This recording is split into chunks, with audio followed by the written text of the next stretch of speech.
একেবারেই অল্পের জন্য রক্ষা পেলেন মুশফিকুর রহিম। আরও একবার সেই বলটা দেখুন, যিনি থ্রো করেছেন একটু মাথার উপর দিয়েই মেরেছেন। টাইমিংটা ঠিকঠাক ভাবে হয়নি। আবার শান্তর সাথে তাইজুলের এমন উল্লাস, মুশফিকের একেবারেই কোচের ভূমিকায় অবতীর্ণ হওয়া, আবার নতুন ফিল্ডিং কোচের ট্যাকটিক্সকে শান্তর থামস আপ। তখন যা যা দেখলেন সবই ছিল সিলেটে প্রথম দিন টাইগারদের অনুশীলনে তাদের ফিল্ডিং কোচ জেমস পেমেন্টকে নিয়ে। প্রথমে মুশফিকের এই ছবিটা দেখুন। মুশফিক মনোযোগ দিয়ে সবাইকে কিছু একটা দেখাচ্ছেন।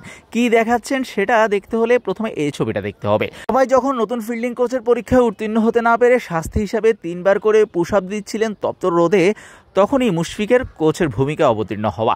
এরপর মুশফিক যখন সবাইকে দেখিয়ে দিলেন সবাই ঠিকঠাকভাবে ক্যাচগুলো নিতে পারছিলেন। 4 জন করে 16 জনের সাইকেল, একে অপরের কাছে ক্যাচ দিবে, জায়গা পরিবর্তন করতে করতে একবার লাল বলে ক্যাচ ধরতে হবে, আরেকবার সাদা বলে ছুঁড়ে মেরে আরেকবার লাল বল ক্যাচ ধরতে হবে, সাদা বল ছুঁড়ে মারতে হবে। মুশফিকের টোটকার পর সবাই সফল হয়েছেন আর শাস্তি ভোগ করতে হয়নি। পেমেন্ট যখন শেখাচ্ছিলেন তখন শান্তকে জিজ্ঞেস করলেন এটা কেমন হয়েছে। শান্ত হাত উছিয়ে একেবারে থামস আপ দিয়ে দেখালেন একেবারে ঠিক আছে। মুশফিক এই ছবিটাতে হাসছেন, তার কারণ পেমেন্টের নতুন নতুন সব ট্যাকটিক্স। আইপিএলে দীর্ঘ সময় ধরে মুম্বাই ইন্ডিয়ান্সের হয়ে কাজ করা শিরোপাজয়ী এই ফিল্ডিং কোচ একেবারে হাতে কলমে মুশফিক মিরাজদের দেখিয়ে দিচ্ছেন। একেবারে নতুন নতুন সব ধারায় নতুন নতুন সব ক্যাচিং কিংবা ফিল্ডিং প্র্যাকটিস করাচ্ছেন। ইংল্যান্ডে জন্ম নেওয়া কিউই এই ক্রিকেটারের টোটকাগুলোও ক্রিকেটাররা বেশ উপভোগ করছেন এবং সেভাবেই অ্যাপ্লাই করার চেষ্টা করছেন। অর্থাৎ টাইগারদের ফিল্ডিংয়ে নতুনত্ব আনার চেষ্টা করছেন, একেবারে নতুন কিছু শেখাচ্ছেন। তিনি নিজেও টোটকা নিয়েছেন মোহাম্মদ সালাউদ্দিনের কাছ থেকে, কারণ এই ক্রিকেটারদের সালাউদ্দিন বেশ ভালো জানেন এবং বুঝেন, এবং সেভাবেই তিনি অ্যাপ্লাইও করছেন প্র্যাকটিসে। অর্থাৎ পেমেন্টের কাজের ধরনটা একটু ইউনিক। এই যেমন জাকির হাসান একটা ক্যাচ ধরলেন, তারপর আরেকজনের কাছে ছুঁড়ে মারলেন, তিনি আরও একজনের কাছে, তারপর শেষ পর্যন্ত তাইজুল রোলার থ্রো করলেন।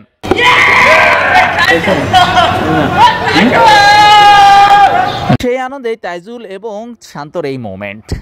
এই যেমন উইকেট কিপারকে মাঝে রেখে তার দুই পাশে 2 সেট ক্রিকেটার রেখে এক পাশের ক্রিকেটারদের বলা হলো বলটা উইকেট কিপারের কাছে থ্রো করতে হবে। এরপর উইকেট কিপারের কাজ থাকবে যত দ্রুত সম্ভব সেই ক্যাচটা নিয়ে তারপর সেই বলটা অপর পাশে পাস করতে হবে এবং অপর পাশের ফিল্ডাররা সেই ক্যাচটা নিতে হবে। এরপর অপর পাশের ফিল্ডাররা সেই ক্যাচটা লুফে নিয়ে তারপর আবার উইকেট কিপারের কাছে সাথে সাথে পাঠাতে হবে এবং উইকেট কিপারকে যথারীতি আগের মতো ক্যাচটা ধরে আবার অন্য সাইডে পাস করতে হবে এবং যত দ্রুত সম্ভব। এতে উইকেট কিপিংয়ের প্র্যাকটিস এবং ফিল্ডারদের প্র্যাকটিস দুটোই একসাথে হয়ে যাচ্ছে। অর্থাৎ নিজের প্রথম দিনের অনুশীলনে টাইগারদের সাথে 56 বছর বয়সী এই কোচ কাটালেন দারুণ কিছু মুহূর্ত এবং ক্রিকেটারদের পরিচিত করলেন দারুণ দারুণ সব ট্যাকটিক্সের সাথে, দারুণ দারুণ সব ফিল্ডিং অনুশীলনের সাথে, যেখানে একই সাথে গ্রাউন্ড ফিল্ডিং এবং হাই ক্যাচিং দুটোই একসাথে হয়েছে।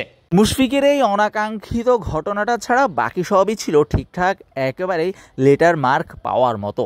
ক্রিকেটাররাও ছিলেন যথেষ্ট সিরিয়াস। 56 বছর বয়সী সাবেক এই কিউই ব্যাটার যে শুধুই মুম্বাই ইন্ডিয়ান্সের ফিল্ডিং কোচের দায়িত্ব পালন করেছেন তা কিন্তু না, নিউজিল্যান্ড ক্রিকেট দলের ফিল্ডিং কোচের দায়িত্ব পালন করতে দেখা গেছে তাকে এর আগে।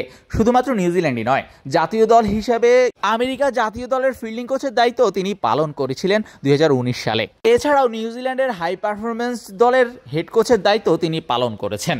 2027 সাল পর্যন্ত চুক্তিবদ্ধ হয়েছেন বাংলাদেশ জাতীয় ক্রিকেট দলের সাথে। কতটুকু উন্নতি করতে পারেন সেটাই এখন দেখার অপেক্ষায়। সিলেট ইন্টারন্যাশনাল ক্রিকেট স্টেডিয়াম থেকে শাহরিয়ার শাওন, মিডফিল্ড।